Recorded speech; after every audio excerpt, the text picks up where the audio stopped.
ఫిబ్రవరి 6న Andhra Pradesh cabinet సమావేశం కానుంది. Assembly budget సమావేశాల దృష్ట్యా ఈ కేబినెట్ భేటీకి ప్రాధాన్యత సంతరించుకుంది. వాట్సాప్ గవర్నెన్స్ పై ఈ భేటీలో నిర్ణయం తీసుకోనున్నారు.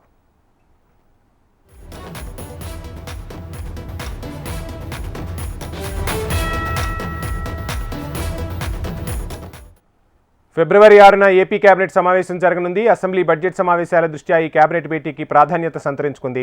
వాట్సాప్ గవర్నెన్స్ పై ఈ భేటీలో నిర్ణయం తీసుకున్నట్టుగా తెలుస్తుంది. ఇక ఆంధ్రప్రదేశ్ కేబినెట్ భేటీకి సంబంధించి full details Andhra Pradesh coordinator Rajesh లైవ్లో అందిస్తారు. రాజేష్,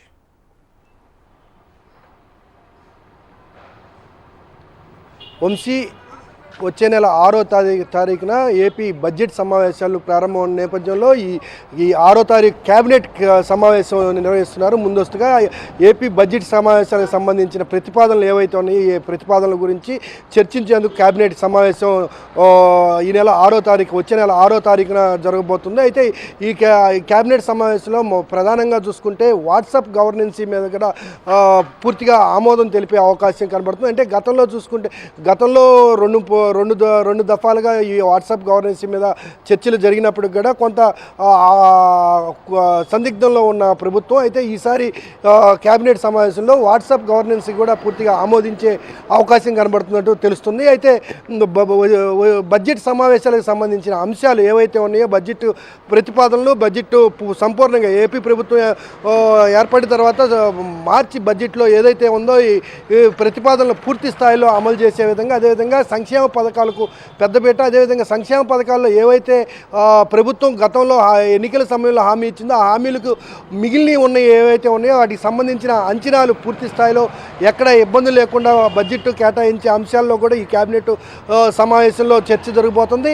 ఈ వాట్సాప్ గవర్నెన్సీ సంబంధించి ఏదైతే వాట్సాప్ ద్వారా గతంలో మాదిరిగా ఏ ఒక్కరు కూడా సర్టిఫికేట్ల కోసం తిరగకుండా వాట్సాప్ గవర్నెన్సీ ద్వారానే సర్టిఫికేట్లు పొందే విధంగా ఈ కేబినెట్లో ఆమోదం తెలియబోతున్నట్టు సమాచారం. వంశీ, రాజేష్, సీఎం దావోస్ పర్యటన తర్వాత కేబినెట్ మీటింగ్ జరగబోతోంది. ఒక రకంగా ఆంధ్రప్రదేశ్కు పెట్టుబడుల వెల్లువ అని వార్తలు అయితే వెలువడుతున్నాయి. ఈ నేపథ్యంలో ఆ పారిశ్రామికవేత్తలకు సంబంధించి ఒక సరళీకృత విధానాన్ని, అదేవిధంగా కుదుర్చుకున్న ఎంఓయూలకు సంబంధించి కూడా స్పీడప్ చేయాల్సి ఉంటుంది. ఈ కేబినెట్ భేటీలో దానికి సంబంధించి మంత్రులకు ఏమైనా దిశానిర్దేశం చేసే అవకాశం ఉందా? ఒకవైపు పెట్టుబడులు వస్తేనే రాష్ట్రం అభివృద్ధి చెందుతుంది అనేది మొదటి నుంచి చంద్రబాబు చెప్తున్న విధానం. దీనికి సంబంధించి కేబినెట్ భేటీలో ఏమైనా చర్చ జరిగే అవకాశం ఉందంటారా? వంశీ, ఖచ్చితంగా దావోస్ పర్యటనలో ఆంధ్రప్రదేశ్కు పెద్దపీట వేసినట్టు ఇప్పటికే అధికారికంగా స్పష్టం చేయనప్పటికీ కూడా ఏదైతే పర్యటన ఉన్నారో మంత్రులు నుంచి వచ్చిన సమాచారం మేరకు చూసుకుంటే 2 లక్షల కోట్ల పైబడి పెట్టుబడులు వచ్చాయి. గతంలో ఎన్నడూ లేని విధంగా ఆంధ్రప్రదేశ్కు పెద్ద ఎత్తున పెట్టుబడులు వెలువ కూర్చే అవకాశం ఉంది.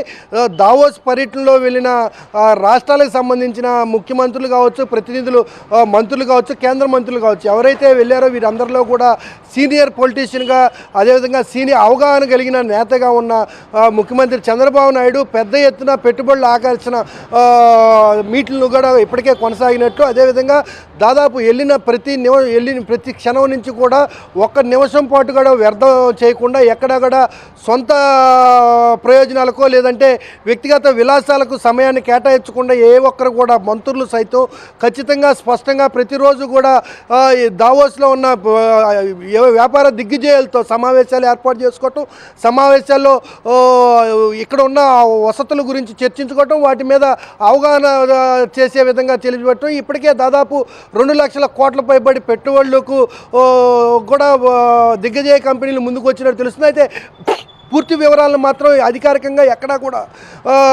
తీసుకురాలేదు. దీనికి కారణాలు కూడా గతంలో ఉన్న అనుభవాల దృష్ట్యా ఇక్కడ ఎక్కడా కూడా పూర్తి స్థాయిలో దావోస్లో ఉన్న వ్యాపార దిగ్విజయాలతో పూర్తిగా అగ్రిమెంట్లు పూర్తి చేసుకొని పూర్తి స్థాయిలో పెట్టుబడులకు, ఇక్కడ ఉన్న వెసులుబాట్లకు, ఇక్కడ ఉన్న పరిస్థితులు అవగాహన చేసుకున్న తర్వాత మాత్రమే వెల్లడించే అవకాశం ఉందని ఇప్పటికి అధికారులు తెలుస్తున్నప్పుడు కూడా పర్యటనలో ఎవరైతే ఉన్నారో మంత్రులు కావచ్చు, కేంద్ర మంత్రులు, వీరందరి దగ్గర నుంచి వచ్చిన సమాచారం అయితే మాత్రం దావోస్ పర్యటనలో ఇండియా నుంచి వెళ్ళిన ప్రతినిధుల బృందంలో ఆంధ్రప్రదేశ్ శబాస్ అనే పరిస్థితిలో ఉంది. ఆంధ్రప్రదేశ్కు ఎక్కువ నిధులు కేటాయించిన నిధులు వచ్చే అవకాశం ఫలాలు కనపడుతున్నాయి అనేసి స్పష్టంగా తెలుస్తుంది. వంశీ, రాజేష్, చూస్తున్నాం ఒకవైపు డిప్యూటీ సీఎం లోకేష్ అనే నినాదం అయితే తెర మీదకి వచ్చింది. దీంతో చంద్రబాబు నాయుడే స్వయంగా ఇటువంటి కమెంట్స్ చేయొద్దని చెప్పారు. సో కేబినెట్ భేటీలో రాజకీయంగా రెండు పార్టీల మధ్య సమన్వయానికి సంబంధించి కూడా చర్చించే అవకాశం ఉందా? అదేవిధంగా కేబినెట్ విస్తరణ కూడా ఎప్పటి నుంచో జరుగుతుందన్న ఊహాగానాలు వినిపిస్తున్నాయి. ఇందులో కొంతమంది